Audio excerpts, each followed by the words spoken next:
a work session. It's a work session. They're working. Let's stand for the pledge, please.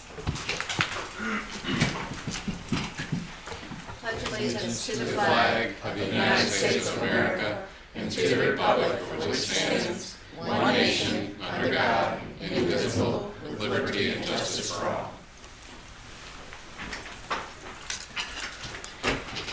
We're a little bit less formal at these work sessions than we are at board meetings, so, but we do have to approve the agenda, what's on the agenda for tonight. So moved, Madam Chair. I'll second. Dr. Coleman made a motion, Dr. Nilles second. Any discussion? All in favor? Aye. Any opposed? Right. So, I really want us to be able to hear this. Dr. Edwards. Yes. You're on first. I am on first, so, and I usually don't read from a script, but I want to make sure that we're mindful of time, and I have some people here who are going to help me stay on time because we're going to be short and sweet. But tonight we wanted to provide the board with an overview of some of the equity and inclusivity initiatives that we've done over the last specifically 5 years, but really dating back to 2010. Also, as a part of this discussion, we're going to provide an update on the voluntary agreement that we had with the OCR, the resolution that was signed in 2014. Now, I do realize as I look around the board, probably Dr. Coleman and Dr. Nilles were probably the only two that were actually on the board when that resolution agreement was signed. So I'll give you a little history. I'm not old. I didn't say you were old. I was just saying. Because Gary wasn't here, Mr. Harvey needs a little update. So between 2010 and 14, the division was examining some of their practices regarding with regard to equity, specifically around advanced coursework, AP honors, and gifted, and also disciplinary practices. In 2014, we partnered with the Mid-Atlantic Equity Consortium, known as MAC, and then later the International Development Research Association, which I call IDRA, IDRA, to examine our practices. So those were our consultants who helped us collect data and provide recommendations that would help improve the access and equity for children of color in advanced and honors courses, as well as look at the disciplinary practices that we had. So in 2014, we signed a voluntary agreement with OCR to help the Office of Civil Rights to help monitor our implementation of strategies and practices and initiatives over the next couple years, which we have been doing since 2014. So tonight what we want to do is give you just a brief update of some of those practices, and I'm going to take you back to remember in May, Ms. Brown and team, and some of her team is back there, I think Ms. Womack is sitting back there, did a presentation on discipline, and a lot of what is mentioned in our voluntary agreement and some of the initiatives she kind of covered during that time in a little bit more detail. So tonight is not about the details, so I got to manage expectations here. This really is just an overview, and if we need an additional work session and you really want to dig deep into one or more of the areas, we can certainly do that, but just really wanted to give the board an overview. So there were pretty much three areas that we focused on. One being parent engagement and awareness with regard to do parents understand the information, the access, the courses, the availability of our honors and advanced programs, and just how to navigate that. And some work was done with that, and as you know, we do have now a family and community engagement division liaison who is not here tonight because she is currently in Florida with IDRA, who is our consultant for equity, who agreed to continue working with us for free, which is my favorite number. But Ethel is actually participating on a panel with other members from different states in the South. And she is sharing some of the things that we have practiced here in LCS, but also learning some best practices from other places around that. And that was totally paid for by IDRA. So we're happy that that work is being done, even though she's not here. So I'll give a little bit more update on that. The other two areas, the second area is rigor. And with rigor, specifically with our agreement we focused on the advanced coursework. AP courses, honors, dual enrollment, the Gold Center, gifted and talented was one of the things that we looked at with regard to that. And then the third area was fondly known as discipline, but it goes beyond just discipline. It's positive supports for students, families, and there's also a heavy training component in this area. So some of the discipline stuff, like I said, LaTanya talked about when she was here in May and did a little presentation. So with that, what I'd like to do is I'll start with the rigor parts of it, and I'm going to invite my C&I team up, which is Dr. Coleman and Miss Heather Bowles, and I think Maria Yeager is there. She is. And now I see Miss Foster too. I didn't see her back there for the Student Services team. And what I would just ask them to share with you is just some of the highlights over the last 5 years, some of the things that we've put in place that have made a difference for kids. And I will go on record to say that we have made some significant progress, but we are not done. We still have work to do, which is why I'm happy that we're still partnering with IDRA and other organizations to help us get the work done. But it really is about moving that needle, and we want to keep moving that needle forward. So I'm going to let the C&I team talk a little bit about things in their area. So Dr. Cole. Okay, good evening, everyone.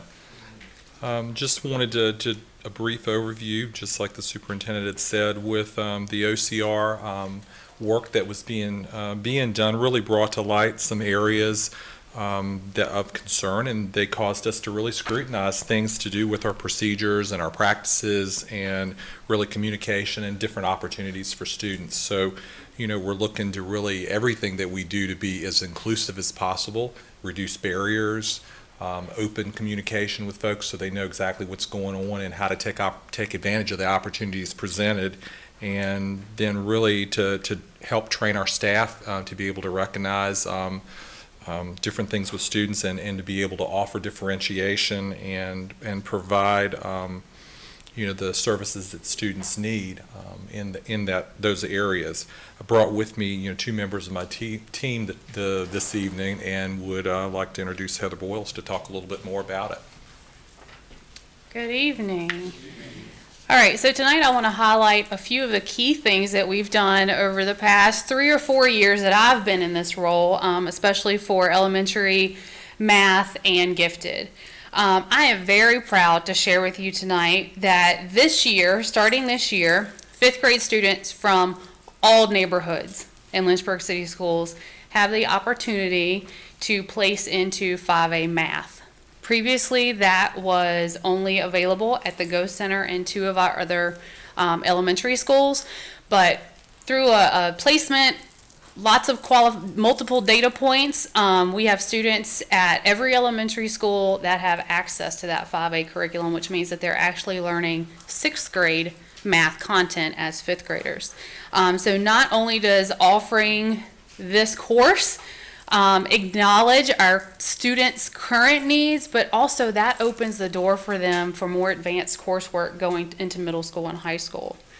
And so while students must qualify for placement into 5A curriculum, we all know that the biggest return on investment is not criteria and benchmarks that we place for students, but it's actually on strong Tier 1 baseline instruction. And so in order to continue our 5A program in all grades K through 4, building up to that 5A, I talk with teachers about just small tweaks that they can make to their practice. For example, if I were to ask the question, what's the sum of 7 plus 8? You get one answer. I engage one student.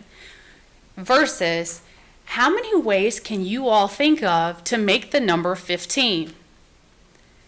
The answer that Dr. Coleman might give me is maybe something very complex, multiplication at a 2nd grade level, versus a student who's not as strong who may be able to say, I know that 14 plus 1 is 15, but that gives me as the teacher lots of information and gives the students multiple pathways to engage with math.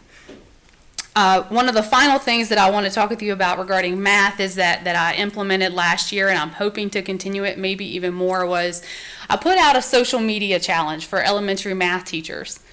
The week before spring break, which I'm sure you all know can kind of be hectic and one of those times that we can print a bunch of copies and we're going to keep them busy.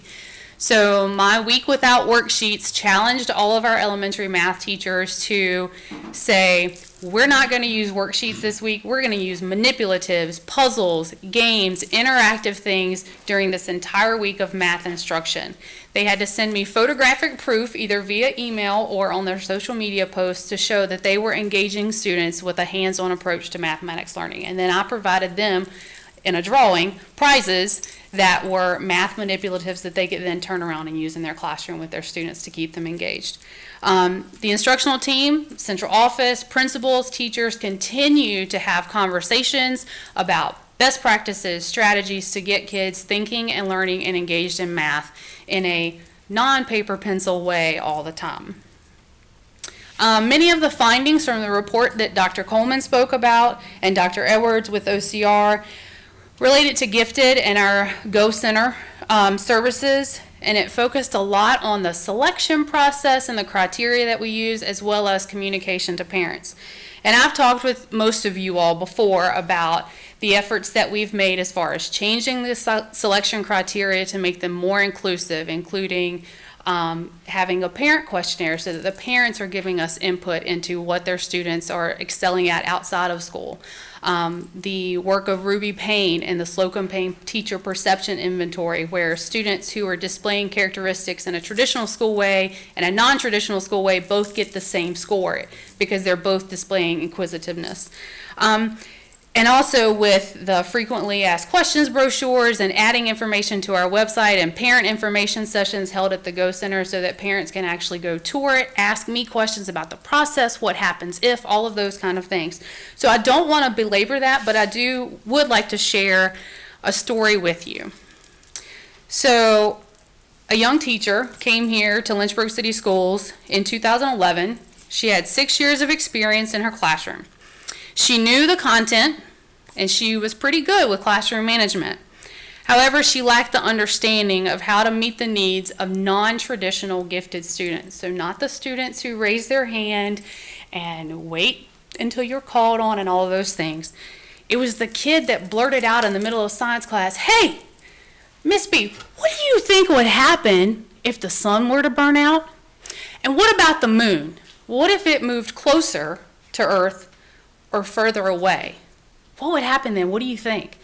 She didn't know how to deal with that, and it certainly was not in the curriculum framework. She didn't know the answer, and so she didn't encourage that student and the class to ponder those kind of questions. Sometimes later, she realized that she had missed that opportunity to encourage that student, to encourage the class to ponder that question, to fuel the love of science and curiosity. But once I knew better, I did better. That was me when I came here in 2011. I did get the chance to apologize to that student. And he was like, "What you talking about? I don't even remember that." But I remembered it. It impacted me. So I've lived it. I know what it's like to be scared to step outside that box of the role of the sage on the stage versus being the guide on the side, working with our students. But that's what changes the mindset for teachers and the lives of our students. Not forms, not criteria. Nobody ever said, "Oh my gosh, remember that form we filled out in second grade? Whoa, that changed my life." Nobody says that. It's experiences, it's relationships, and it's opportunities for our kids.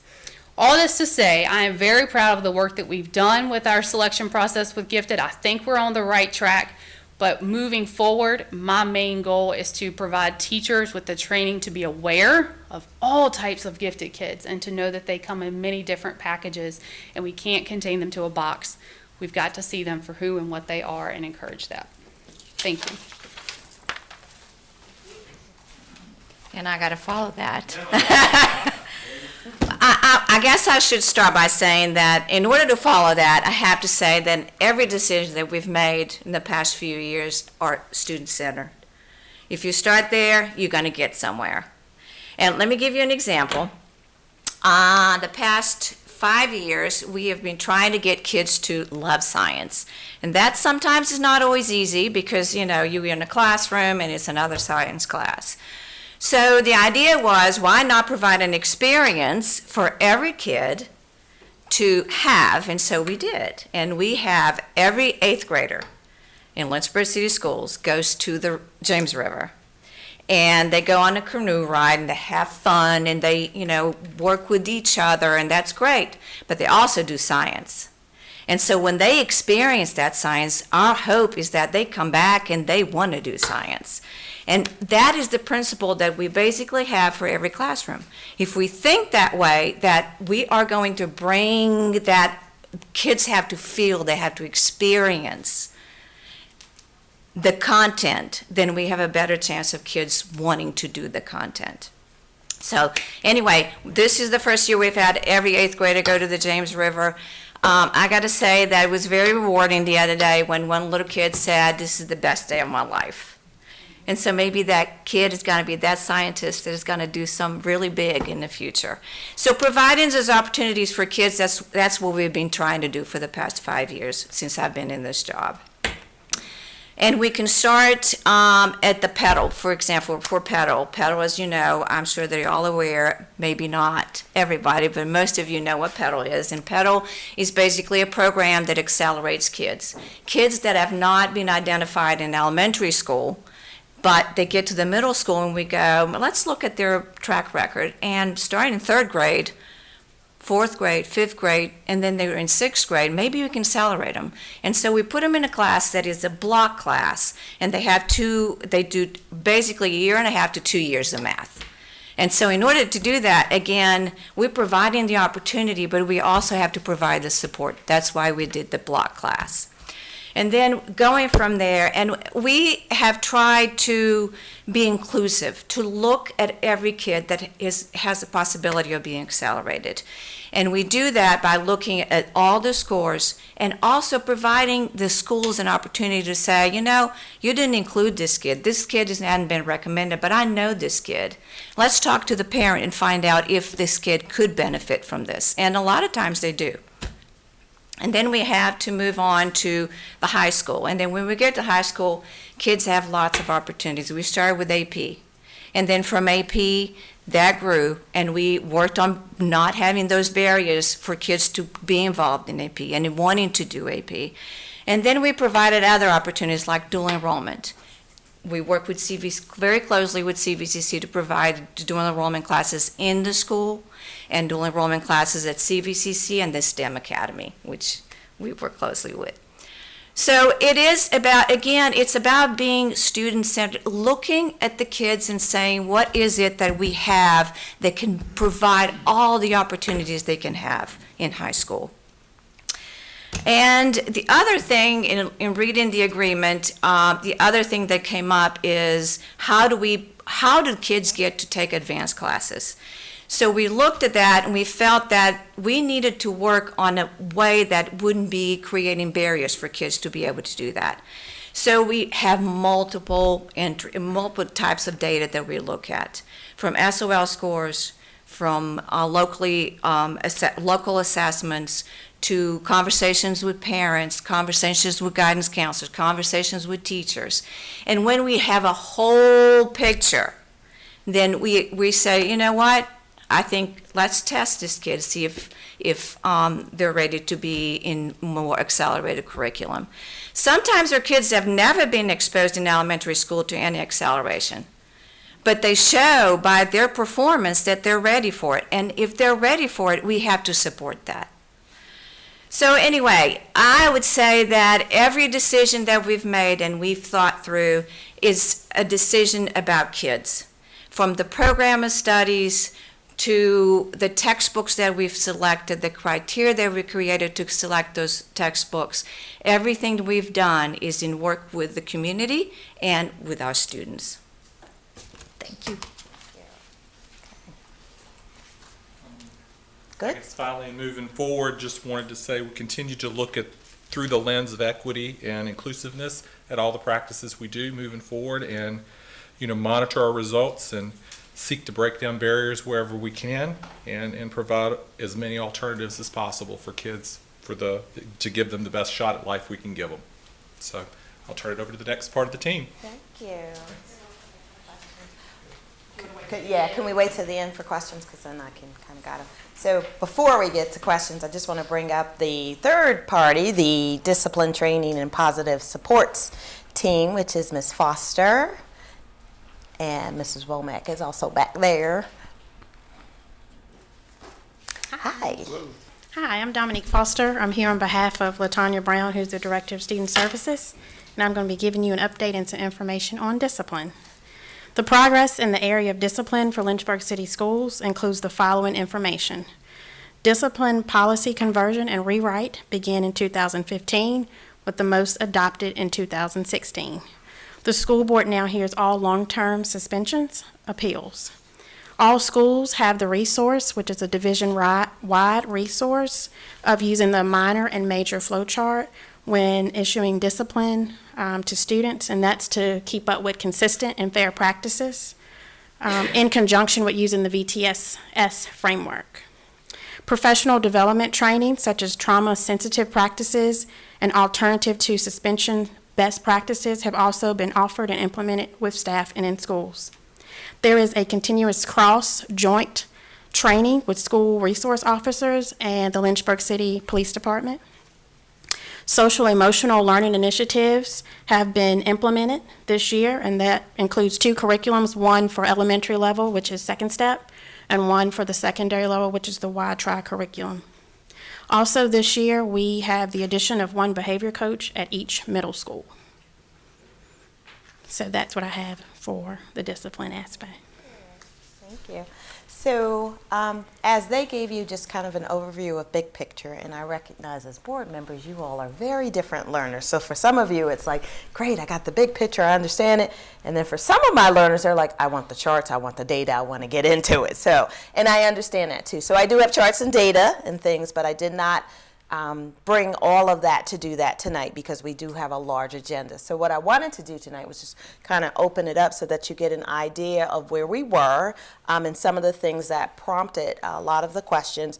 Some of this work actually was taken on by the Equity Task Force as well, so there's a little bit of overlap there. And then some things that weren't necessarily mentioned in the OCR agreement, but during our work we decided these are great things to do for kids. And one of the big ones is like Gear Up that we have, which is a program that actually helps more kids in starting in 7th grade and moving all the way up, have that track for college and that support that they need. Even the work that partners like Beacon of Hope are doing right now with the Promise falls into some of the things that we're doing to make sure that we help our kids succeed and achieve. So they gave the big picture overview, but in reality it was a lot of monitoring. So let me give you some numbers. That there were about 31 reporting items that we actually had to report out on. Many of those 31 were reported out as a one-time item. So for example, the very first thing we had to do was get a consultant, and I told you that we actually had 2 and we still have a relationship with 1 right now. And then other things were just having the consultant meet. We had parent reports. The Student Services and Family and Community Engagement did student forums and parent forums as a part of this. So all of this work was done early on, more in 2014, 15, and 16.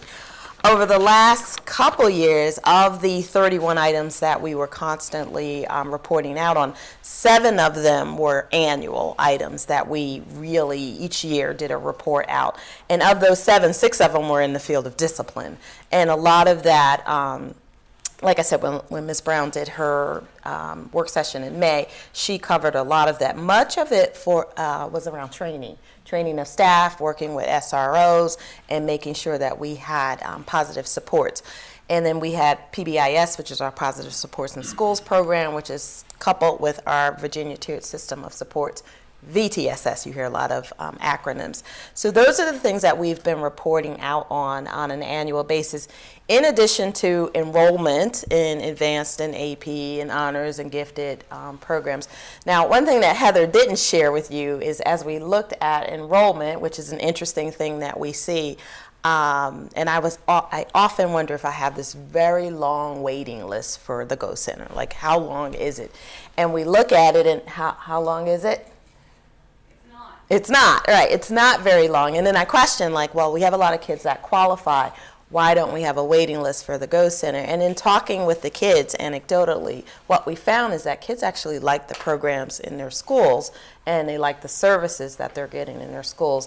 And Heather made a comment about something that we did this year for math 5A, or 5A math, which is the advanced math. And that was the result of, once they got to 6th grade, some kids came in with the skill, other kids did not. We grouped them together, and the teachers noticed the difference. So we've been working on what can we do to make sure that access and equity are the things that we're really doing, even if students choose to say, well, I want to take this at my base school, not at the Go Center program. So that's a quick overview of the whole process. And like I said, we can come and I can go into any one of these areas in detail. The big news that I did want to share with you, and then I'll open it up for questions, is that over the last year since I've been here, I've been working directly with the representatives from the Office of Civil Rights and making sure that we are providing the data and information regarding those reporting strategies. And they have been great at giving us feedback, and even our consultants have been giving us feedback. And the last bit of feedback that I got at the end of August was a letter from them saying that you all are on a steady trajectory. You are really making progress and have been faithful at putting some things in place that are, in my words, moving the needle for all children. Did they say you have solved the achievement gap problem? No, we have not, because if we did, we'd all be famous. We have not solved the achievement gap, but we have made significant steps towards closing it and doing some things for children that at least provide access earlier so that they would be successful. And as a result of that, OCR has said we no longer need to be your monitoring partner. So they have released us from our voluntary resolution. And we have no more reporting to them. Let me stress the to them piece. We still have to report to ourselves and monitor ourselves. But we did receive an official letter saying that the OCR resolution is, I guess, going to be dissolved at this point. And I know people have asked a question about what happened with that. So that's one of the reasons why we wanted to talk about that. And now I'll open it up for questions and at least some thoughts. Trying to get a historical context of what brought DOJ to our doors. I'm sorry? What brought Department of Justice, which is OCR? OCR, and like I said, and I'm reading through history too, so anybody who wants to jump in and kind of help us out. But in 2010, we looked at our practices, and we did have some discrepancies in terms of the way that students were selected for programs and disproportionality. As a matter of fact, this past January, when we had our community conversation, one of the things we talked about was disproportionality in discipline, and we had a whole workshop on alternatives to suspension. So this was going on in 2010 all the way up until 2014. And in order to get a little assistance, I think that's where the Office of Civil Rights came in and said, look, we can provide you with some help. But the agreement was voluntary. Is the U.S. Department of Education Office of So it's Civil not Rights. Department of Justice office. Oh, no, I'm sorry, no. U.S. Department of Education has an Office of The Civil Rights, to make sure we're doing that. You can go right back to, Two more things. You but mentioned can I just, to the point about the piece of 2010, et cetera.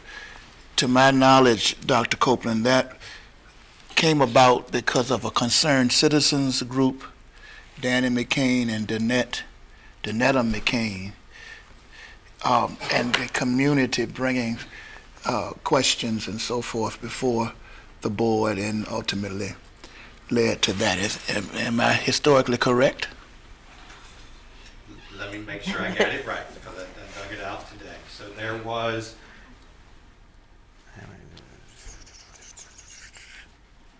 was an OCR compliance review opened on September 24th, 2010. The review assessed whether the division discriminates against African American students by failing to provide them with the same resources and educational opportunities that it provides to white students to prepare them for post-education and or careers. That was the 2010 compliance review that was opened.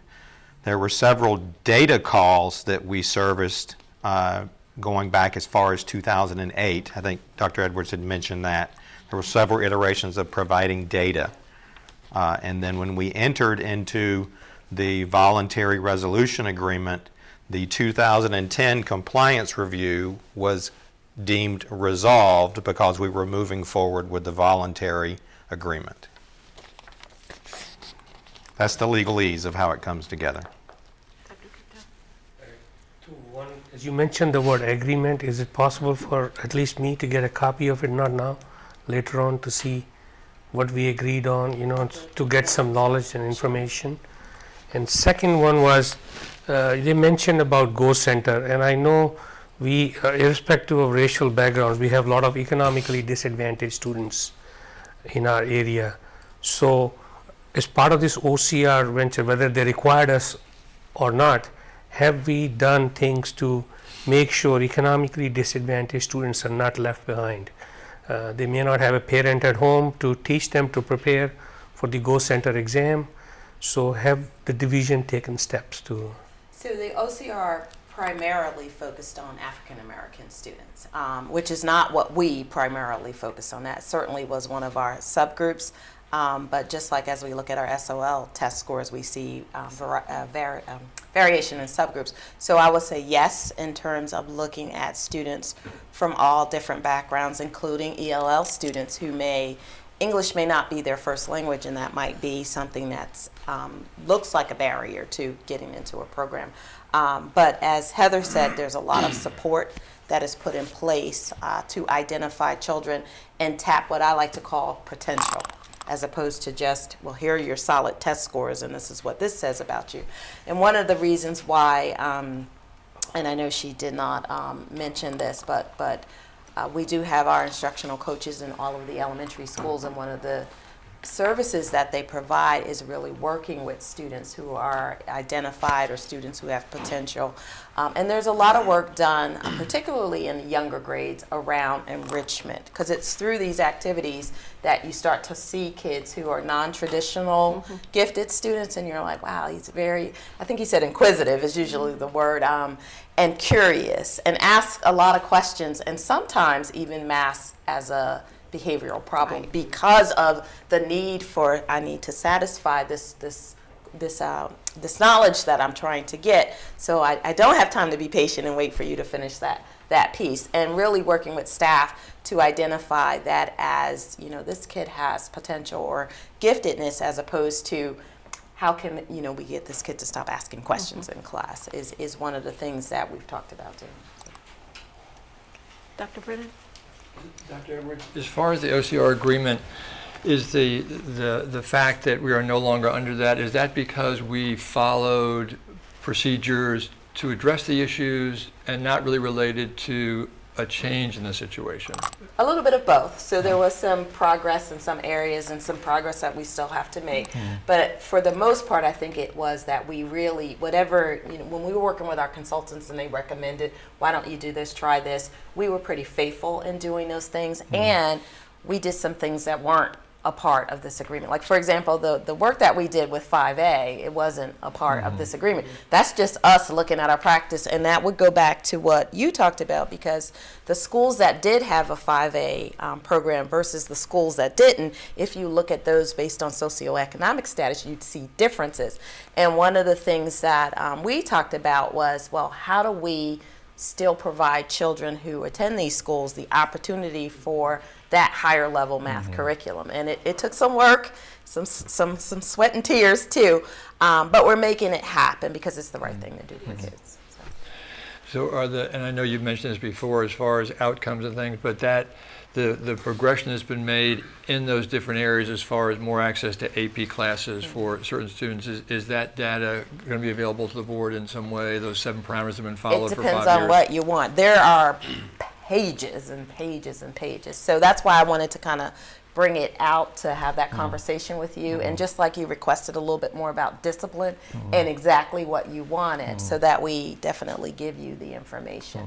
And like I said, in some areas we've seen some tremendous amount of growth, and some we've kind of like flatlined and even questioned ourselves as to what's going on here. Why don't we see more kids wanting to participate in here? And then there's a degree of competition too, because as we get better at a program here and better at a program there, kids are like, I really like this one over here, which is a good problem to have. Dr. Edwards, I'm pleased to hear what you shared to us tonight. And I do want to just make sure that the connection, that the driver for the OCR involvement was in fact the community. And it's going to be that same community that we will now need to help us going forward to get to where I think Dr. Brennan was alluding to in his question. And as we do that, this notion of the achievement gap is one language, reference, and mindset versus an opportunity gap. Because going forward, we're going to have to all rally, community, and et cetera, to bring forth opportunities to help kids get where they need to go. And Chair Morrison and myself alluded to in a meeting earlier today that a lot of times the community is not always aware that the schools are not the originator of the problem, but what is going on in the community bleeds into the schools. And some of these behavior challenges are really, really real, and the strain on staff and the need for involvement is going to be critical. So shout out to those citizens who got this started years ago, and it will be that same community that we're going to need to help us to get ultimately where we want to be. Dr. Brennan? Two quick things. One is that I would like to ask the board in some way to decide what information they would like to see, so it's not just left that or discussed it, but let the board decide what information they'd like to see. Because I think we should see some outcomes of what has happened over the time. And the other thing I'd love to, could I just get a follow-up on the Go Center enrollment piece? That kind of surprised me that there's no waiting list. Does that mean that everybody who wanted to go to the Go Center was offered a spot, or were there a list of people who were offered a spot? The list went through, and then people who wanted to go who were turned down still were left behind. So I think a couple weeks ago, I might have provided in the goalpost some data on the Goal Center enrollment. And help me, I'm gonna try to do it from memory. I think we had 58 students that applied. We have 50 slots, so we invite 50. Some students declined, and we went back to the 8, and then I think we had some that moved. We had one that moved in that we eventually put in the program. So we are not at 50. No. Okay. And we have exhausted those who were, the 8 students who were on the waiting list, had the opportunity to come or deny, similar to the 50 who were invited to come. So I'm sorry, so were there just 58 who applied and were accepted, or did more apply? Were there 70 that applied and there was a criteria where only 58 were chosen? There were more that applied, but there's Right. criteria that helps narrow it down to a good population. Okay. Of 50. And the right word? Or Actually, it's eligible, Okay. yes, yes. But you review it's through every second grade. around somewhere between 150 to 200 folders, which are the portfolio of data for second graders. Sorry, Mr. Harvey. I'm going to follow up on one of Dr. Brennan's points about getting some information. I would like to receive a little more information about the behavioral coach success, specifically at the middle school levels. I'm glad to hear that we're having behavioral coach at each of the middle schools. When I was talking to many of the staff at the schools, what I would hear from the high schools is they wish the middle schools would have addressed this, and the middle schools say they wish the elementary schools would have been able to address this. So I find it interesting that we're kind of like right there in the middle with the behavioral coach. And if there is some success with this program, can we start filtering that down to the elementary schools and maybe, where we have young people who are, we have the best opportunity for success in changing a behavioral model earlier on, and then allowing them the opportunity to be able to succeed and be able to participate in some of these advancement programs that we're offering. Because a lot of times, I see, behavioral issues acted out because,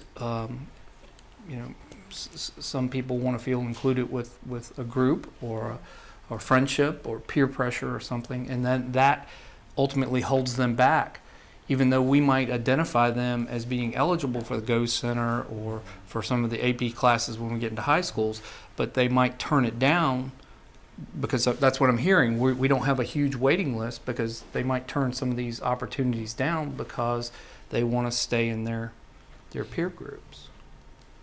So to get back to the question of behavior coach, we do have some at elementary levels, but we all, in addition to behavioral coaches, I don't want you to think that's the only behavioral support that we have in the division. That's the new behavioral support that we put in the middle school because we were seeing an uptick in middle school behaviors. We also have, all right, this is what I'm going to call on Willis back there, BCBAs, BCBA, ABAs, and then what's the new one that you also? Registered behavior technician. Thank you. Registered behavior technician. So, and they work throughout the entire division. As a matter of fact, we have some folks working as early as pre-K because we have some pre-K students with some significant behaviors as well. In addition, we have a team of social workers and other support staff, as well as our school counselors, nurses, and all hands on deck for who's available to help children. Some children also receive day treatment during the day in school. Some might be in an off-site program. So there are lots of different support systems for kids across the division, and we are constantly evaluating and looking at what are the best supports for kids. I mean, so do we have data that we can show, we can track that improvement, specifically if this has been happening since 3-4 years ago? I mean, we should be able to track some of these students through the schools, and hopefully we're eliminating them being a disciplinary problem. we do have different types of data. The one thing that I didn't mention that we also do is a climate and culture survey, which surveys the staff, the students, and parents. And you'll see some trends in the students in terms of some of the responses that they say about how they feel, and it's very interesting. One of the ones was, and they're all student, this is myself, self-selection, they will say, on a high percentage, yes, I respect my teachers, very high in the percentage of students who say that, and then the percentage of students who perceive that their peers respect their teachers is very low. So you'll see some interesting dynamics like that. But in terms of students feeling safe and cared about and having an adult that they can go to that as a trusted adult, you'll see some upticks in those, that sort of data, which we look at.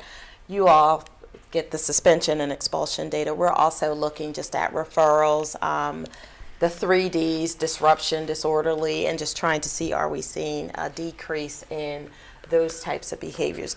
It's a little difficult sometimes to say with the, this is exact, because one, they're children, and each year is different, so cohorts of children move through.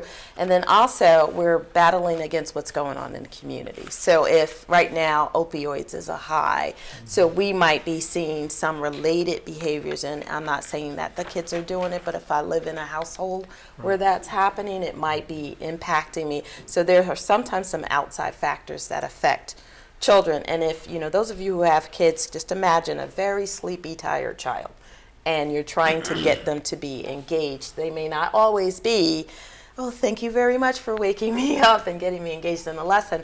And you might have what looks like disorderly, disruptive, and disrespectful behavior, which might actually be, I didn't get any sleep last night because of what might have been going on. So trying to really look at all of that, and I think the work that Student Services has done in terms of, instead of looking at children and saying, what's wrong with you, and looking more like what has happened to you and what are those environmental factors and how we can mitigate that. So that's the kind of data that we're trying to look at a little deeper, but it's difficult to collect with fidelity across the entire group. We usually do get the climate and culture survey, and we usually do review that. But I want to go back to Bob's question and several other questions about what is it that we would like to review from showing this progress, and what would be the best way to do that? Would it be at our board retreat in October, where we can have some time to sit down and really look at it, get it ahead of time so that we have the opportunity to, the agreement, what other data? The climate survey is a collective data. I like the idea of you must have tracked some individual students where we can say Johnny moved from grade 1 elementary school intervention to a better behavior management in middle school, and then excellent kid in high school attending all the A-level sections. So that's what I think you're referring. So Yeah. we have 3-4 of those stories, then if when OCR comes next time, we have those success stories, tracking them through the system from elementary school on. But I want to bring, I'm using this opportunity to bring the concern I raised before, is Go Center is an excellent opportunity, and my fear is, are we leaving economically disadvantaged kids behind where they don't have a parent at home guiding them through for all these opportunities? See, I can talk to my daughter for hours and say, Go Center is the best place for you. But if I don't have actively involved parents in my day-to-day school life, what do we have in the system to identify and cultivate encourage, that, yes. to grow those kids and make them aware of those opportunities and maybe give them a little push to apply for those positions. I think that's one of the reasons why, and I'm going to speak for you, I don't think that every folder that you review is a folder that a parent said, yes, please review mine. So we do have actively involved staff who do speak on behalf of our kids, especially kids who, and I've had them too, where they're just like, no, I'm not, I don't want to go. But I'm going to go ahead and recommend, and I'm going to have a conversation with, and I'm going to provide data and information about your performance. It's one of the reasons why we allow kids to kind of tour. It's one of the reasons why we do push in enrichment experiences and try to connect kids. Remember when we did that thing that you really enjoyed? That's the kind of experiences that you can have, so we can tap into that memory. And like Maria said, you know, our 8th graders who all did this outdoors thing, which they may not have ever considered, and some of them probably went kicking and screaming like, I don't want to go, it's going to be hot, blah, blah, blah, came back like, wow, this was great. So we have really made more of a push to say, particularly in the early grades, how much enrichment can we push in there, and how much anecdotal data can we get on kids as they engage in these enrichment activities, so we can funnel more kids who, you know, maybe your SOL reading score was not the top, but man, whenever we do these hands-on inquiry-based activities, you're all in, and that's enough to push kids. But it's a combination of having a good support group, obviously at home, but you also have a good support team within the schools. And if you don't have it at home, then we count on the staff in the school to pick it up.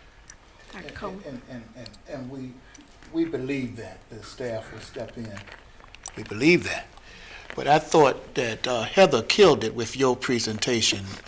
That was remarkable.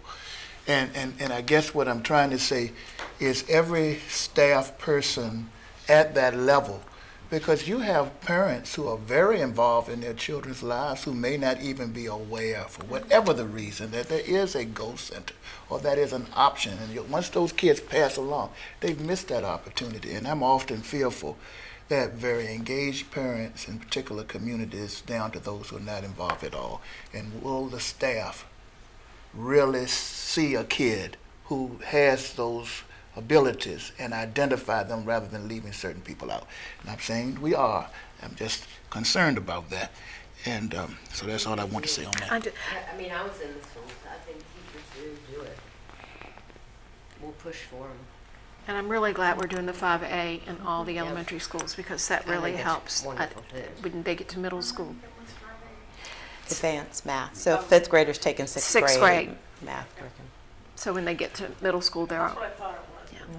So can I ask this, if a student doesn't end up in the Go Center or 5A, and they have these abilities but nobody's pushed for them, at what point in that whole tracking system will we discover that? If I'm making any sense? I hear, and Bill, I believe you, and I'm with that. I'm just still wondering about that, because I know some very powerful kids in the community who have not gone to the Go Center or been involved in anything. We're working on that with the rigor. I'm finished. Dr. Cope. So I can tell you the story of a kid that arrived here in the 6th grade and took 6th grade advanced math, And then at the end of the year, her teacher said, I would like for you to take this test. And then she took Algebra 1 in the 7th grade, and Algebra 2 in the 8th grade, and now she's taken Calculus AB in the governor's school. So she didn't have a Go Center opportunity, but she was recognized that she had a skill, and that's where if the Pedal program doesn't catch them, then their grade level teacher in that first middle school class says, you have some skills, I want to see if you're ready for this higher level math, and then that starts the track over again. Thank you. So when you think that, we have 2 sections of 5th grade Go Center, let's say we had 50 kids. But when you look at the senior class and you look at how many of them are in dual enrollment, gov school, early college, what am I missing? Of STEM Academy, and just doing other things like, let's just say the Beehive project, just other things. It doesn't necessarily have to be those particular programs. It could just be expanded interest. When you count the number of students, you are far beyond the 50 kids who went to the Go Center. So you have to ask yourself, where did all these other children come from if they didn't go to the Go Center? And I do think that the Go Center is a wonderful opportunity for some kids, because that's my learning style, that's my groove, and that's what I want to do. And for other kids, maybe not so much. They might enjoy the CTE avenue and pursue that, and end up in the same spot as some of the kids who did pursue in the Go Center. But I think what I hear you saying is most important, no matter what trajectory I want to take, is somebody there, eyes wide open, looking at me saying, don't get too comfortable where you are, because you need to move to the next step. And I think that's the important lesson that we're trying to have that conversation with staff. And it's a really interesting conversation to have, because when you teach advanced and honor, sometimes you get the kids who are going to pass the SOL test. You pretty much, they're going to do it. That's not a measure of your success as a teacher, because they most likely would have done that, with very little assistance from you. The measure of your success is, are you growing them and pushing them to the next level, no matter where they are. And I think our teachers do a great job of doing that and just finding opportunities. And I will tell you how I know this is working, because we have transportation problems up the wazoo, and it's because during the day I'm moving kids from Heritage High School to E.C. Glass High School because there's opportunities there. We got kids who are going here, and then we have kids who are interning at other places that we're picking up. So providing all these opportunities for kids and making sure we can get them there and that they can take these courses, and you can do a little dual enrollment, then come back to your base school. It's a great problem to have, but we have a lot of kids that we're doing that for. So. Well, I'm pleased to hear this. So it appears that we are moving beyond a place where persons might have thought that intelligence was connected to race, that an African American student is not void in intelligence. So then I'm not going to look over African American students because of that. But we're going to push everybody, regardless of race, gender, class, whatever preferences or whatever, to be everything that they can be. And that's all we can ever ask for and hope for. Yeah.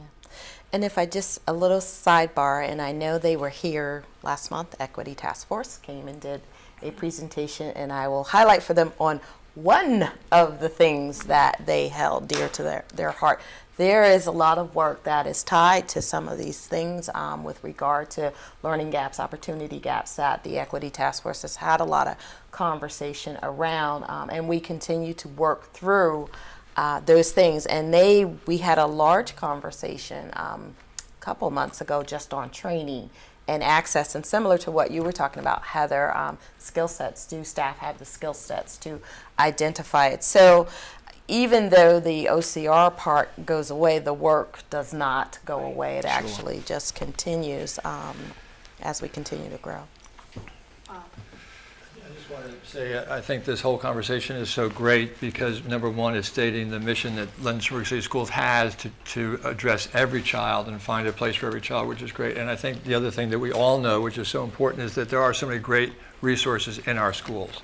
I mean, whether you go to the Go Center, whether you go to Governor School, whether you go to STEM, There are so many opportunities, and we all know that there are children who have not gone to gifted programs who have done great in our schools and have gone on to do great. So it's great that we have this the variety and this mission that we have, which is awesome.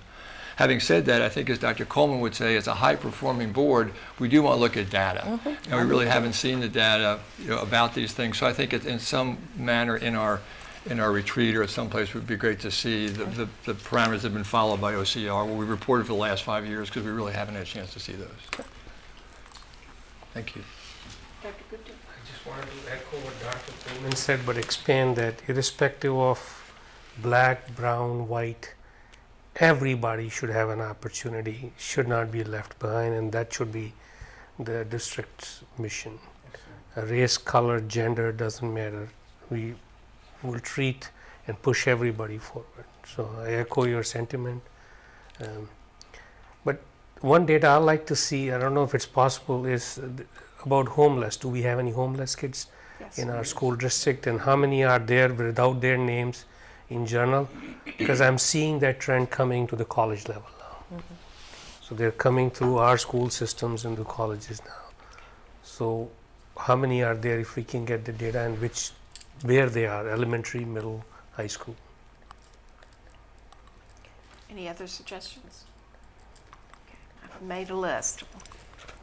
That could take the whole day. That's why I was like, well, I'm going to find out. Okay, thank you all very much for your work. It's Thank greatly you, guys. appreciated, and look forward to moving forward. Thank you. All right. Board docs. Yes. Yeah, I'm sorry. I'm going to get my yellow card up yeah, here. but I feel bad. Dr. Coleman, it was certainly good to have your first report to us tonight, and we have the same name. I just didn't, I said that, I didn't say anything about him. I didn't want to leave him out. Sorry. Okay. Thank you. That moves us now to board docs. We've been looking at this for quite a while, and we thought it was time to bring it to the board for discussion. Move us into the computer literacy program out of the archaic place that we are right now. I'm not going to say anything. All right, Dr. Edwards, you want to? Okay, so some of you, I'm going to slide back a little bit, are familiar with board docs, but others of you are not. So before I get to board docs, let me tell you what we do when we put together the agenda. We use, what is the program that you, Adobe? Are you just Adobe? And each one of us, each department that sends an agenda item, we try to send it early enough so that you can format, reformat, repage, reformat, and repage. We often don't have the ability to see each other's items until we get to the agenda prep meeting and sit together. So it can be a time-intensive process. And that's just the school board agenda, never mind the committee meetings and minutes and things like that.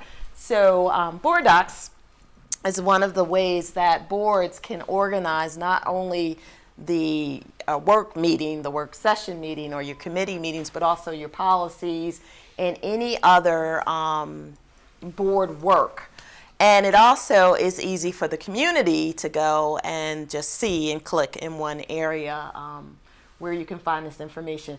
This is Loudoun County. They happen to use board docs, so we just pulled one up so that you could see what it looks like. And it looks like Chuck's on the meeting tab, and you can see that they have, here are some more of their recent meetings. If you click on it, it gives you the date, it tells you who the chair is, the information. You can view, you can print the agenda. If you click on, is this a recent one? You might have to go back to get the actual minutes, but if you click on, go to 2019. Let's get an older one. Click on the 2019, and then click something from August or July. Scroll down a little bit. Yeah, let's get an old one that they might have. Okay. So, and you can watch the video. I was like something. So when we have videos, it's all here. But if you click on view the agenda, this is their student support and services. There's their agenda. There are the draft minutes before the minutes are actually approved. Once they're approved, I do believe they post their approved minutes. And then sometimes they'll have policies here too. Loudoun just happens to do their policy work in committee, I believe, is one of the ways that they can do it. So on our end, on the user end, we would be filtering this information directly in there, and Christy's more doing the oversight and managing instead of typing and formatting it and doing all that information. And you would have access to this. So, and it's one stop. As you see, we just went right to their website, to boards. You have agenda. There's a part for policies. Click on that for me, Jack, for a little bit. And then they use a different policy system than we do. You can click on anything. I have no. Let's go qualification of school board members. See what they got going on there. All right. So again, it tells their policy similar to what we do, when it was last revised, when it was last reviewed. Because remember, one of the concerns we had was we had policies, but they had not been reviewed. And then the PDF is a copy of the policy. I do believe it's searchable. I haven't yet played it. There's a search feature up there. Haven't played with it as much, just to see. But we thought if you saw it, you'd have a better sense of what we were talking about when we say board docs, board docs. So it's really more of a landing page. And of course, you can bookmark this page so that you can just go directly to it. And it'll minimize some of the emailing back and forth that we do, or some of the shared Google Docs things that we do. And there's other places. I don't know what library is, but I'm thinking that's where they store documents. Oh, strategic goals. Let's pick on that one while we're here. Okay, there are no documents there. So we know now that they have not done their strategic goals, at least in there. General events, to see if there's anything in their library. I've seen some places where the board, if the board is reading, having a common, like a book study or whatever, some things are in there, or a community read where they have information in there that they talk about. So before we went ahead and just said, yeah, let's get board docs, we want to make sure that the board actually is interested in board docs. Turn it back to Susan. And Dr. Edwards, you talked about the Google, all of that, and some of my colleagues are far more advanced than me. But this, anytime we want to interact with the other board members, it can go right on here. You can just click and look at it if we're trying to share reports before the meeting and people looking at things. It's just excellent. The learning management system. Dr. Nellis? I have trouble with Google. Yeah, that's my point. I can stumble my way through it, and I have gone out and looked at other boards and that have board docs, and it's pretty, to me, it's pretty straightforward and intuitive. So I'm certainly willing to consider at least putting my toe in the water for this one. And they do board training. Yes. Yeah. And we've looked at cost. Now, I was wondering about Dr. Gupta. I'm sorry, before I get into it. I was just, there were 3 levels. There's a simple level that was about $4,000. And then there was another one, that mid-level, that's $12,000, and we seem to think that would be the best.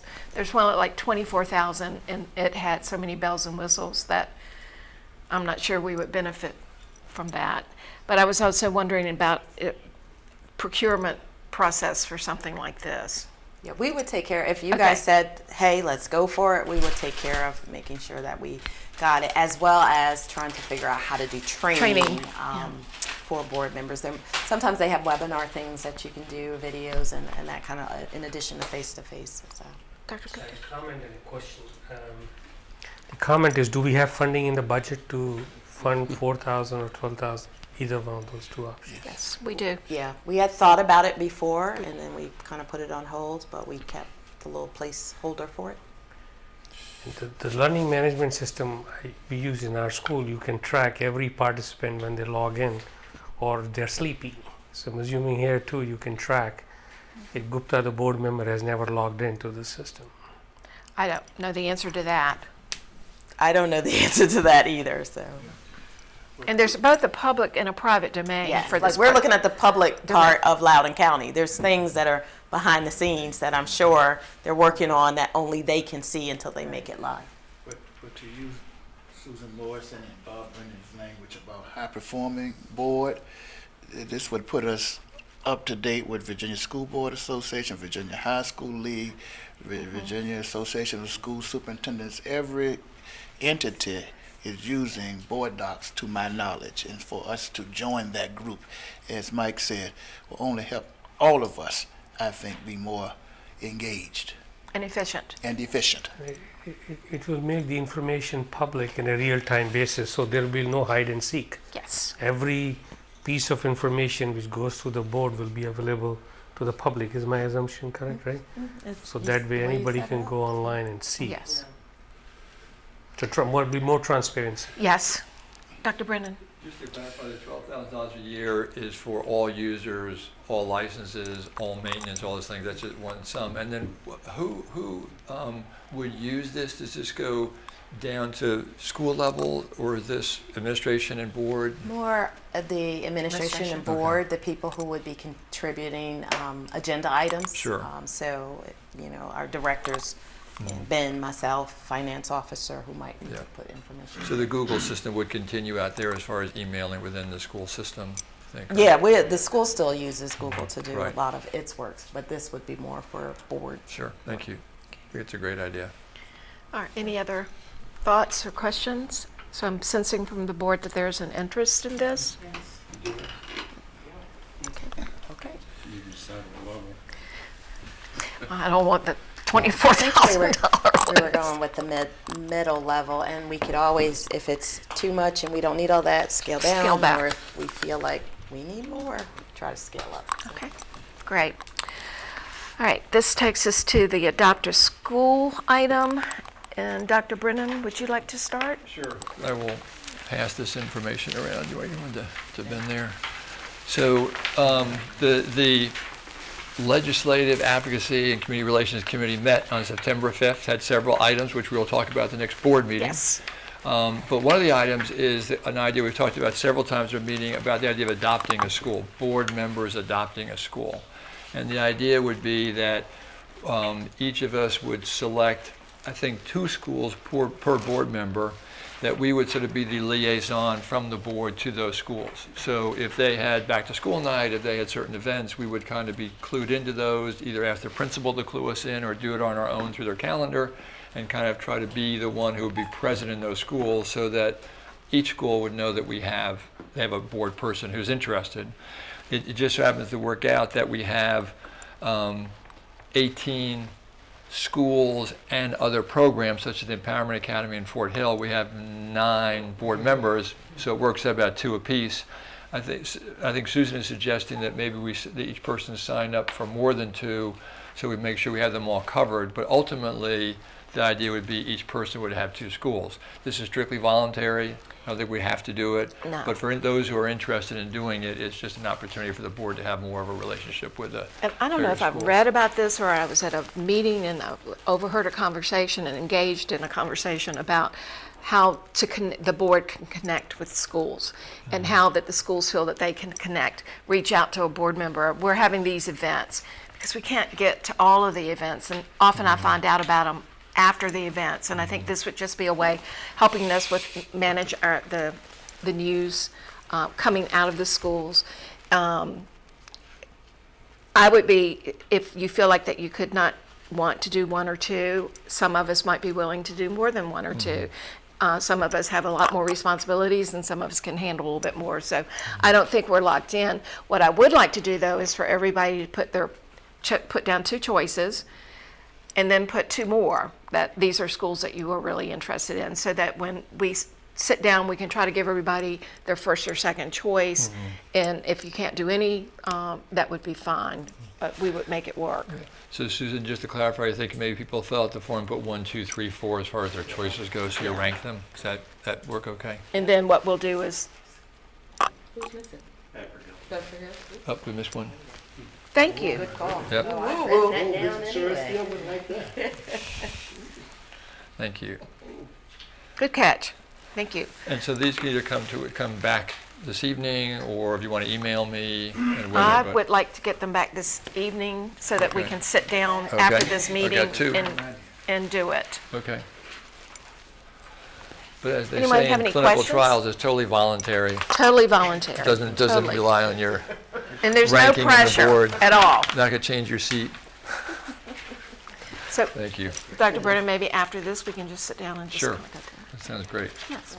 And Turning Point Academy is not on the list, but I was asked to at least share would the board be open to if the Turning Point Academy had some events that they would like to share with you all, Yes. just if you want to Yes. come and support them. Talked to Lauren yesterday. She's so excited. She's like, I'd love to have board Yes, members come and that's I would great. share things. So. I'm sorry, The Turning Point Academy was not there, but Yeah. So I think we decided we weren't going to do regional programs. Right. So we didn't do the governor's school, Laurel. but these people are going to reach out to us. They'll You're send you welcome to do that. in separate invites. It's Yeah, not on the yeah. adopted school, but I wanted you to know that Yeah. that's also out. Just so it wouldn't Right. spread out to other areas that, thank you very much. This will be a pilot, and we'll see Yeah. how it goes and Right, what great. we walk away with it, and we can always revisit it. I think it's worth it. Sure. Thank you. All right, the next one is the November legislative breakfast, and I have kind of accepted organizing that. I have reserved the Marie Waller Lecture Hall for Friday, November the 8th for breakfast with our legislators, and we're going to send out invitations. I'm going to, I've already spoken with Dr. Garrett, and it's reserved. I've just got to work on getting the invites out. And this is an informal gathering where we invite the people that we work with on our November 8th is a Friday. It starts at 9 o'clock. From 9, we have it all morning. And so hopefully, as soon as we find out how many legislators are coming in, City Council is interested, and also it's very informal. We exchange information, we connect with them, and they connect with us. I put November invite a legislator to school event because that's the whole month of November. And there may be some that can't come that day but would like to come another day. And I will reach out to individual board members if we get anybody on other days. Are you interested in touring a school with this particular person? So they're two separate events. Okay. Any questions about that? And we did it on a Friday because we figured so many would maybe be home on a weekend and give them a long weekend chance to participate might be higher. And it's totally voluntary. Well, I know that many of you all have to work, and so if you can get there or if you can't, that's 9 a.m. EC class. yes, in the Marie Waller Lecture Hall. And I assured Dr. Garrett that I would be in charge of setup, making it so we can, somebody can help, that would be great. But I am going to look at getting it catered. So take that off the plate. Okay. If you have any questions or comments or anything that you think that we could do, I did think about inviting also the student leaders, maybe the president of the SEAs from both high schools to participate. Let's get the student and talking to them. I think that's really effective. Okay. Any questions, comments? Great. All right. The next one is committee and work group protocol. And I added this. I had several calls from board members because we were not exactly sure how, when we have these work groups and we get information, we're not sharing it if we're supposed to, how we bring it back to the board, what we do with it when we get to the board, and how we want that to work. So I'll let you talk about what you projected with the work group, and then we will go with how we want to proceed from there. Okay, so the work groups, which are really work groups around policies, which we are reviewing whether or not they're VSBA policies or just our own policies that we decide that it's time to take a look at. So the way that I envision them working, they are a superintendent sort of committee, so there's only 2 board members on that committee that work with either me or a finance person, Ben sometimes, Marie, LaTanya. Tommy and I are about to get going on a whole bunch of curriculum policies. So you're really working with the staff. In the past, the staff would do the work, and then it would come to the board meeting. And I believe Dr. Copeland was the one who did most of the speaking on behalf of either VSBA said or this is where we're thinking. But we never had that kind of conversation up front to just kind of get board thoughts and ideas. So I always go with each one reach one. So there are 2 people on each committee, and they're different people for different reasons. So one board member is not, I sit on every policy committee and it's all me. You all sit on different ones. Some of you sit on more than one because we do have multiple. But if during our agenda setting, let's just say there's a policy that's coming up that wow, that's one that's me, that's my baby right there. I really have some thoughts about that. And it's going to be on the agenda, then feel free to contact whoever those 2 people are and say, hey, I know you're going to be talking about, and I'll give you a perfect example of where this worked. Instruction and program on September 27th is going to do the volunteer policy and the J1 visa. And I remember Belle handed out folders and here's some questions, some things we need to be thinking about. Share your thoughts with me so that when we sit with Belle and we say, well, what about this? What about that? She can kind of say, well, I've talked to a couple board members. Here are some of the things that they're concerned about that you guys, we need to put on your radar. That helps us craft a better policy together if she's coming to the meeting in advance with some of that information. It's not for those 2 people to make the policy and make the decision. What happens when we come back, and this is the part that I heard, the full board doesn't get to talk about it. We have 2 reviews after that. So we'll bring it back. What I envision happening is, here's the policy. Sometimes it's just VSBA has changed it. That's the red language. So if you wonder why your policies are color-coded, anything from VSBA is usually in red, and it's usually pretty simple and pretty minor. Sometimes they make some big adjustments. Then we said, well, blue is us. This is us talking about things that we don't have. So for example, our attendance policy speaks about F1 visa, but not J1 visa. So we added some blue language, and then we kind of discussed it amongst the group, and then we bring that here for a full board discussion. It's not intended to just say, well, I met with Crystal and this is what we've decided. Thank you very much for being board member. It really is to get more input, even if you've already given input on the way in.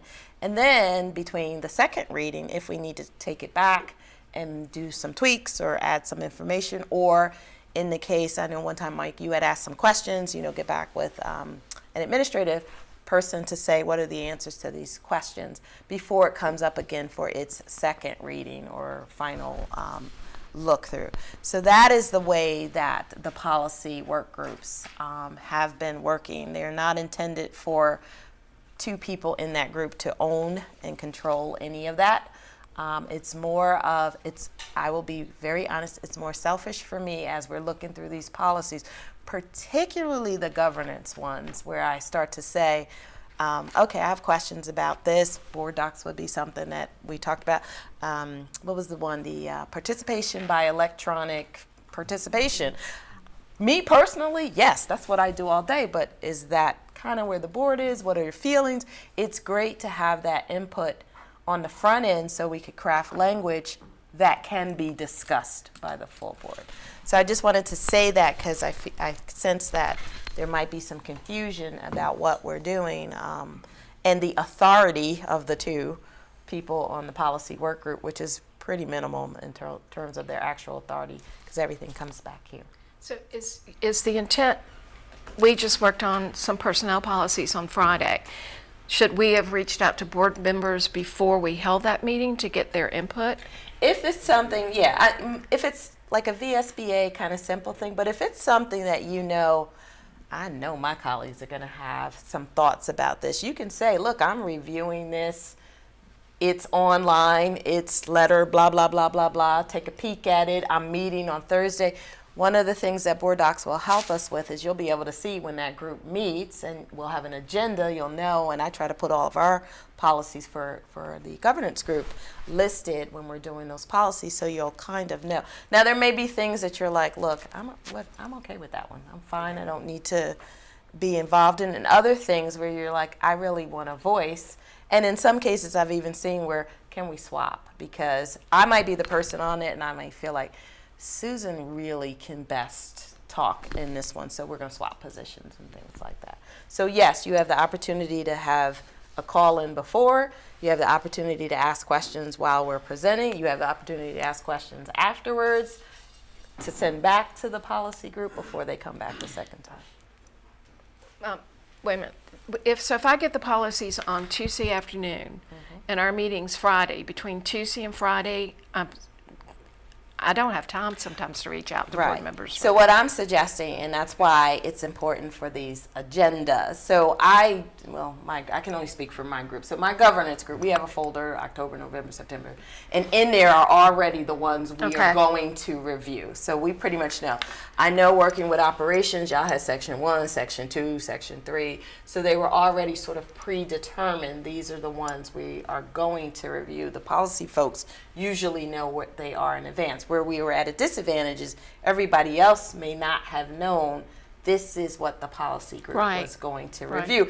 With the exception of people, like I said, Belle was real proactive because she gave y'all folders. I saw that homework happen, and she said, we are meeting, and there are some questions that we're going to be discussing, and if you have any input, please let us know. And I will try to do that with you too. I think I did it just for a committee group where I'm like, the committee's going to be meeting. We're going to be discussing these things. I need you to know this is what we're discussing. Please reach out to the committee people and say, hey, I know you're going to be talking about X, and here are my thoughts on X, or here are my questions about X, that kind of stuff. Okay.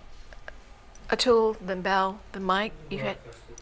I was just going to say, I think the part about sending your opinion or your information is critical. I did all the folders, and I got 2 responses from that, and that was it. So going into that visa meeting the 27th, I've heard from 2 people who broke down every part of it, so I know exactly when we're looking at the policy to say, I know what some people on the board think, because but it's a huge help to have it to have that before the meeting, so that we at least have an idea of where we're going. Would be great. Dr. Gupta. Sharing something could be, troubling, like presentation policy for people. So I think it's a good idea so that we don't vet it out. We vet it out prior to the board meeting. I'll leave it to the mic to share any finance work group hurdles we may have. I guess my concern, I think I'm good with the initial screen with the couple of board members beforehand to provide board member input. Some issues like the visa things, like I have no competence in that. I can't provide any comment. I can't even provide a reaction. I'm like, okay, you really need to educate me on this. So it's missing the discussion, I think. And I'm just speaking for me personally. It's like, I don't get that. I'm not part of the good conversation that's frequently, related. So, and when you, but even beside that, like for the first cut, like I'm okay, I get it from your standpoint. I wanted to get some board member feedback. We had some things on finance committee that was, I think, helpful. Finance policy. But after the first reading or the first presentation, I think the presentation should come from administration. But I think at that point it should belong to the board, and that the board needs to discuss in open. Everybody hears the same thing at the same time, and the feedback among different board members can provide a different slant on what the final policy ends up as, and you don't get that when it goes back to a working group for another revision. In particular, I was a little, with the public comments policy that totally flip-flopped, and I felt like the board should have and needs to discuss that, and that we do this publicly like we're supposed to, and so that's sort of my 2 cents worth. I'm confused. The visas, I thought we did it just like that. We discussed it last week.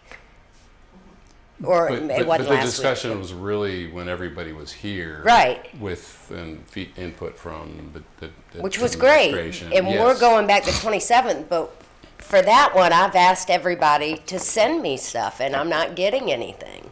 on the exact, I mean, they were, the questions, even when we discussed it as a board, that you had to decide was the tuition for in-city, out-of-city. We kind of left it with three things for everybody to give their opinion on before the next one, and it's critical to exactly, get that. That's where that needs to be discussed publicly, I think.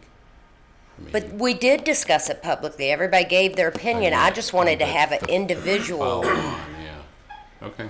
But when it comes But when it comes back, we can discuss it again, but when I go into that meeting, it would be nice for us to say there are 5 board members who really think tuition in the county is not the way we should go. So that's how we're gonna write it, and then we discuss it again. But it would be nice to have that we're not going in kind of blind, that we don't know where anybody stands on anything. I thought that was my understanding of it. I don't know what I'm missing. I think that we might have 2 examples here that we could use. One, I think, is the policy that you brought forward. I agree, the board had some discussion, comments went back to you, and then your group is crafting that, and it'll come back to the board, and then we have that second option to speak about it again. And I agree with Dr. Nilles that at that point, just the discussion amongst ourselves can help us be more educated to form a decision or an opinion. But I think that the one that kind of caught me off guard was as Dr. Nilles mentioned, that we had a policy, a draft was presented to the board, we had some discussion, it went back, and then suddenly we get the final policy to vote on is, oh, we're just going to go back to what we had. We're not even, and there, at that point it was kind of, wow, where did that go? Because I thought that we were moving forward, and instead we just stayed where we were. And that was what I perceived from that decision. We didn't all weigh in on that. Yeah. Well, and that's my thought. Because that was, that at that point, we had a policy that we had gotten, and I read from the board that some people supported it, but most didn't. And that's why I said what I did. Well, I guess if I could, as a follow-up to that, it's not that I did or did not support the policy as it was. It was, I thought we were still going to be crafting it. And I think that's what Dr. Nilles is saying, that when it comes before our group, we as a group can then kind of refine it and hone it. And I believe that's what your intention has always been. We might have had a formal vote before we should have. Maybe it was presented as if here's the final language, it's thumbs up or thumbs down, instead of it being, okay, we're still crafting this, here's the next draft, does everybody feel good about this, and then finalize it. Okay. Dr. Gupta. I think this is just interim frame. Once we move to board docs, it will solve all this, because everybody will be able to see what somebody else has written, and all the communication will be two-way transparent. Dr. Coleman. I support the working groups as they are, as is 100%. And I was under the impression that a matter comes before us for discussion, and then it later comes for action. We don't ever vote on something until after one meeting of discussion, and unless it's time sensitive, we wait a month or 2 weeks or whatever. Am I correct? We rarely move anything to consent agenda anymore. Very, very good. So, So that we are all on the same page. I appreciate Mike's statements, because I think I hear what he's saying, that there needs to be some level of education on every matter that we're discussing. That's why in legislative advocacy, we're going to try to make sure that happens at our retreat for that piece. But anyway, I just think it's a very efficient way to move us beyond where we have been across the years. I understand Mike's concern. I think, correct me if I'm wrong, it's about transparency, to make sure that we are not doing something. You collected those questions in good faith, so the perception should not be we are doing something beyond the public view of things. So to make sure it's available for anybody and everybody in this city. Parliamentary procedure may or may not say you have to be on the prevailing side. I'm not sure. But any policy can be revisited ahead of schedule. We don't have to wait until 5 years to bring something back. Is that correct, Madam Chair? Yes. All right. So if we feel as though something happened and you didn't think that it was properly discussed, you can always bring it back. If I could just to follow up, again, I felt like that policy, it was, here it is, let's talk about it. We had comments, and then it comes back as we're not even gonna, we're going back to what we originally had. And so I think what it comes down to transparency, but it also, I think it comes down to the protocol of how we operate. I think when it came back to this group, I wish I would have been more aware and have said, hey, wait a minute, how did we go from, we got to this point and then we dropped back and punt? How did that happen without any discussion? It was, and I didn't find out until after the vote that a majority of the board might have felt differently, because I felt like that policy was on to something. And it definitely deserved more discussion within this body, and I didn't feel like that we got that. Okay. Dr. Brennan. I just comment because I quite honestly had no idea there was such concern about this, and clearly, as a member of a working committee, all we're trying to do, the board has to decide on these. We are bringing this to the board to vote and to discuss. None of these things I see as being brought to the board as the final recommendation. It's a working group that's coming to say, this is what we've talked about, here's what we think, here it is, and then you all decide. It's a board decision, and I didn't realize there was concern, but I think the board should have said, we want more discussion. That would have been the appropriate thing to say, because all we were doing was bring a suggestion. But I'd like to, I don't want to get into it more detail, but the one comment I'd like to make as far as the whole picture goes is that I think that the other aspect of the working group is, as Dr. Edwards says, I think it's helpful for the administration to make the presentation of the policy. When we have 50 pages of policy that we're supposed to look at, and some of us do and some of us don't because of time or other reason, it's really helpful for the administration to say, here are the things that are covered in this 50 pages. Here are the things that we talked about in our meeting, and then for the board members to say, as their addition to it, yes, this is our opinion, as compared to the board member being responsible. Because personally, I don't want to be responsible for presenting the policy. It's not my policy. It's the working group that brings it from the administration. I would like to make a comment as a board member, but not be the one presenting it and then bear the brunt of what the board is feeling. I'm just one member of the board. Comment on that. Yeah. And I would agree with you 100% with the exception of one section. One section of policy, section B, is board governance. It's all about how you operate as a board.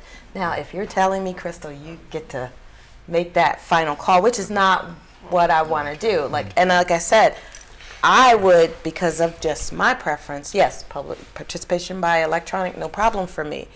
But that's board, that whole section is board governance. So public participation, BDDH, is a board governance one.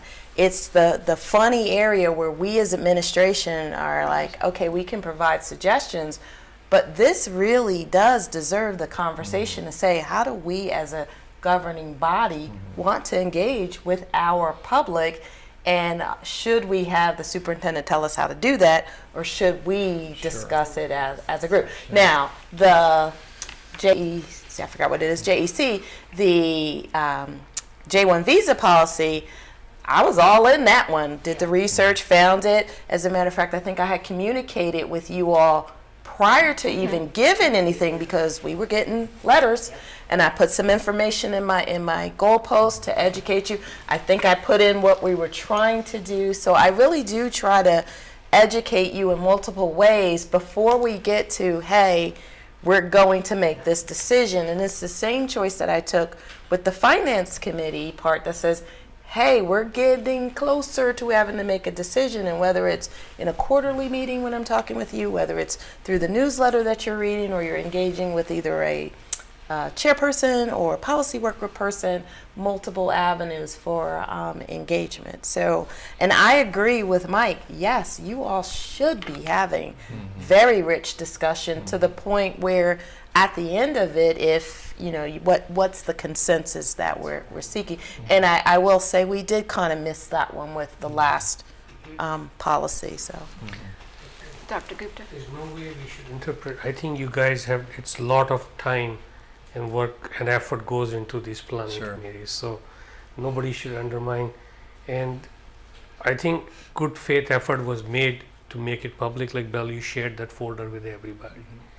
But I think, as I said before, once the board docs come in, all these pains will go away. But how are the board docs gonna, even when that comes in, I'm all for the discussions completely. Right, we should have the But discussions. when we're going back to a second time to sit down and come up with the wording for that policy, I need direct, exact input of what each person wants. When we left the other day, or 2 weeks ago, we didn't have that. We had those 3 questions hanging over us that we've got to somehow address on the 27th.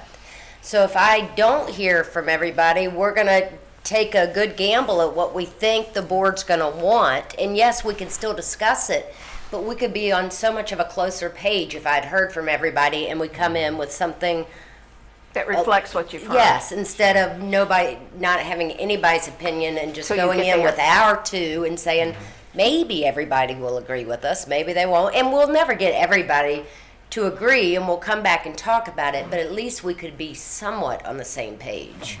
and those 3 questions, so we're clear, those aren't questions that Belle made up. Right. Those are coming from me. Right. Those are the ones that I need to say, I'm about to make a decision whether or not county residents are paying for that, and it's going to be a board policy. And I can make that decision. I don't want to get it, that I can't. I can make that decision, but it's just nicer if we could do it collaboratively and I understand where the board is. And, as I'm sensing, we might not have 100% agreement about that, which is okay because that's where we are. But at least it's giving me a little bit of guidance and direction. And then if you do say costs, well, what's reasonable? Because again, when I'm working with Belle, I'm making recommendations from talking to my team. This is what we think. We're trying to combine with what we think with what you think so that together we can do right by the community and really have some strong policies. Yeah, and so I just to address that specific one, I think I'm one of the people that replied.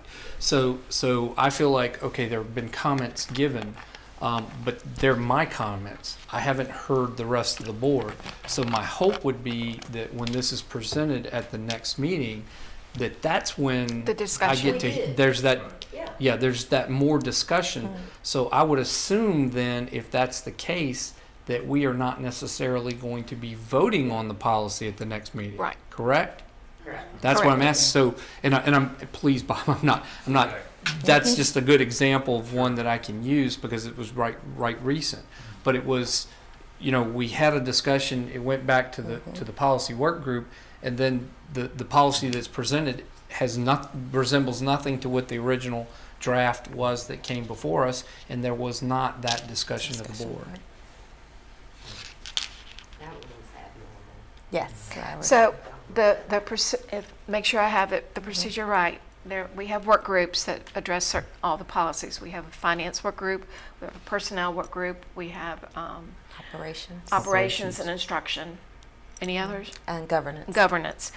And there are 2 board members on each one, and they review the policies, and then that policy with recommendations. And sometimes board members, they would reach out to board members. Some of them, it's just a word that's been changed, and that really can be just that change. Then it's presented to the board, and I hear from this board that the school board members do not want to present it, that they want that to come from administration unless it deals with governance and norms. Then the full board has that discussion.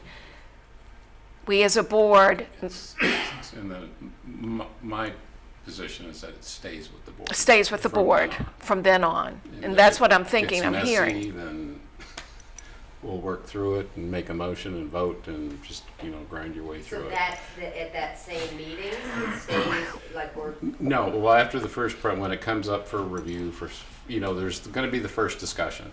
Correct. first presentation and discussion, and then there'll be some discussion and stuff.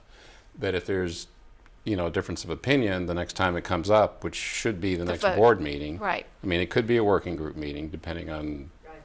Where it is. Where it It's is. never going back to that But, committee. right, it Is does what- not go okay, back to the okay. working group. It then, Oh, because, I'm okay with that too. Yeah. I mean, either way. Yeah. Okay. And I have no challenge with that, but I just want to make sure we're getting straight on language, because we're saying the same thing, but we need to be clear. When we refer to a working group, it's called a working group because there's only 2 board members on it. So it's not a committee. And it's not a board committee, it's a committee That's, for it's the not a, superintendent. but it's a working group. Group, yes. So we're just not calling it committee, Right, period. right. So working group. Now, since the superintendent is nodding her head, I don't have a problem with it if you're saying once it comes out, because in the instance of the governance piece, it was in the working group, we presented, then we started hearing words like draconian and the people in the community making statements. And so That was kind of an exception. We have, Les, we're entitled for one. Don't you, I mean, seriously, come on. We did a lot of policies. That was the only one. How are you going to harp forever on one when we've done like 20 or 40 or 50? So once it goes to the working group, it's one shot at it, and then it stays with the board from after that? That's a lot of y'all.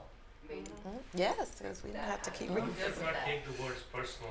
I did not. Yeah, so, because, I did not take it so no personally. matter how it comes out, it's let- not pointed at any particular Yeah, I board. totally agree.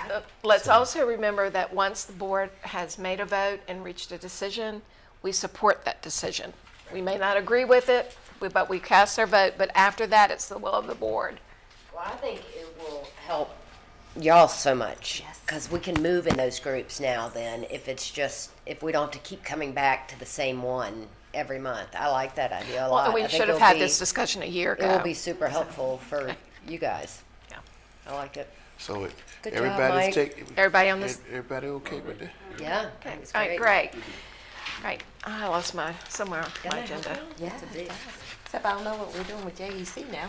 Okay, we've gone through the agenda. Are there any additional items or comments? Should I mention the November 1st game, the possible tailgate? Yes. What do we do about JEC though? The one that we're the visas. Because it came. Do you want us not going No, back on the 27th? People need to give you their information so Okay. that you all can at least, a document can be presented that we've had Okay. input into it, would be my recommendation. Maybe reach out to the ones you haven't I heard will. from. You don't need to reach out to me I know. again. Okay. It's being written, it's just. Should I talk about Kim, the you did. possible You Heritage? did. Yeah, did. and October 8th, the Heritage High School trip. Okay, well, I'll let you do that. What? We had a city school leadership meeting this morning, and we were trying to think of a way that we could maybe have some kind of social in the fall. We were looking at something in the spring, but maybe doing something before an event that we would all like to. And I suggested a tailgate party before the Heritage and EC Glass game. That's a good one. And the city's support party is what we're calling That's what it. I like that, and that we're looking into maybe using a facility at the baseball field for the gathering, and but we'll get more information. We just thought it'd be fun to do something that before an event and not just sitting. Yeah, board and city council. Yeah. Oh, I think that's city council too. Yeah. November 1st. November 1st. First is a Friday. First of November. First Friday in November. So that would be like an evening event. Yeah. Well, they start. I think the game starts at 7, and so maybe 5. And then if you want to go home, you can go home. If you want to go to the game, you can. Okay. Just think of it. We don't all have to be there. It's not mandatory. It's just an opportunity, and we've got to work out the details. But I thought I like for you to get things on your calendar sooner than later. Okay. Good for you. Will we be able to, I mean, are we going to get tickets as a group or something? We will take that. That's a good suggestion. I'll take care of that. Madam Chair, Yes. just wanted to mention on September the 24th is the legislative advocacy, and I don't know all who are going. I know Bob is planning to attend, but that's going to really be a good educational experience. And then I received something from Bob Blevins, and I sent it to you, Madam Chair, Okay. too, about an opportunity that's going to be going on in Roanoke on October the 9th that we may or may not be interested in, that could help us in the financial realm. Any other, Dr. Gupta? As we move towards the retreat, I know we planning to have a sort of a education session on finance. I hope we nail down what do we want as part of the finance thing. And, So- and if you send me, Bob has sent me some suggestions, some very specific things, and I think if you have specifics that you would like on finance, if you get those to me, then we can get them to Kim and Dr. Edwards. I'm assuming that'll be all-day retreat from 8 till 3 usually. 8 to 3. The items of the agenda, they've been discussed or The proposed? legislative one, I've only, No, sorry, the retreat agenda, as Oh. far as the items of the retreat. I've opened to, well, I know we want to do the OCR report. I've had a request for personnel in it, to address how the number of new employees that we had this year, reasons for leaving. What was the other one, Bob? You had one other on your list. I think we talked in finance about the idea of doing a budget discussion, not so Discussion. much Finance 101, but really kind of going through the The budget budget. and talking about how it's, the different aspects of it. So as we go into the budget time, we can have some more information about that. If you go into personnel, I'd like to see the data on the applicants, the diversity of applicants who have been coming through our system over the last 2 years, 1 year, whatever they can capture, part of the report. What I will do is send out a list, and we will have to pick. I'll let you rate your top ones, because we won't be able to get through everything that day. We do, Dr. Coleman, we do have someone coming from VSBA to talk to us about legislative advocacy, and he's coming. He'll be here for an hour. And Dr. Gupta, we need to work. I need the contact person to look at the food and all of that stuff. Do they charge us money from VSB or it's free? It's free. No, that's free. It's free. Dr. Coleman used his influence to swing that. Madam Chair, I know that the superintendent will talk about that in her superintendent comments at the next board meeting, but it was a privilege to be with Bob and whomever else might have been there. I can't remember when the superintendent and her devoted husband jumped over the edge of it. That was really challenging. I know all of us are going to volunteer next year. That over 5K. I'll be right there watching you come down. No way. I don't want to miss anybody. Would you please, I didn't get that information, Okay. so, Mr. Harvey. I was just going to, Oh, that from your was so goalposts, good. I think you ought to share this, because I think this is pretty incredible, what this student said. And I found it very profound. Moving.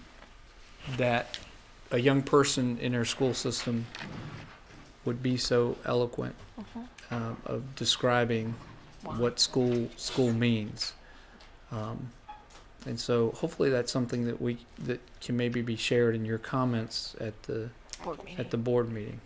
I found that to be very powerful. I did too. Thank you. And we have another event. A tentative event, you guys know, at the close of school, actually, I think it was the day after school ended, the Heritage High School girls outdoor track and field team were also state champions. And because school was closed, we didn't have the opportunity to celebrate and give them the rah-rah that we did with the other teams that were state champions. I did go to their ring ceremony, and you saw some of their photos with the bling-bling from the ring. But what we'd like to do is have a joint city-school celebration. City Council is tentatively scheduling that for their meeting at 7:30 on October 8th, if that all works out with everybody. So I just want you to put that on your calendar as a tentative. What's October 8th? It's a city council meeting at Recognizing 7:30, them. but we want to recognize our Heritage High School girls outdoor track State champions. Dr. Gupta? I know Dr. Coleman mentioned the word draconian, which was mine, but I want him to know the News and Advance in their editorial agreed. If you read that editorial, they made my statement and they say we agree. So at least the board may disagree, but there's somebody in the community who's sitting out there agreed. We agree to disagree, but we're still friends. All right, any other items? All right, this work session is adjourned.